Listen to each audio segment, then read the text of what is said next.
26 তারিখে চাহিদা মতো টাকা না পাওয়ায় পাগল হলেন এই যুবক। স্বপ্ন ছিল হামিস্টার থেকে লাখ লাখ টাকা পেয়ে বাড়ি করবেন, গাড়ি করবেন, সঙ্গে করবেন নারীও। কিন্তু ভাগ্যের কি নির্মম পরিহাস, যেখানে পাওয়ার কথা 80 লাখ টাকা, সেখানে 800 টাকা না পেয়েও পাগল হয়ে ঘুরছে রাস্তায় রাস্তায় এই যুবক।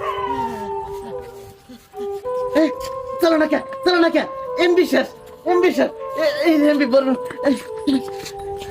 আমার এই মোবাইল এমবি ভরে দেন জুতা এমবি ভরা যাবো না তো জুতা জান আরে এমবি ভরে দেন জুতা এমবি ভরা যাবো না জান আমরা জান জুতা এমবি ভরা যাবো না জান।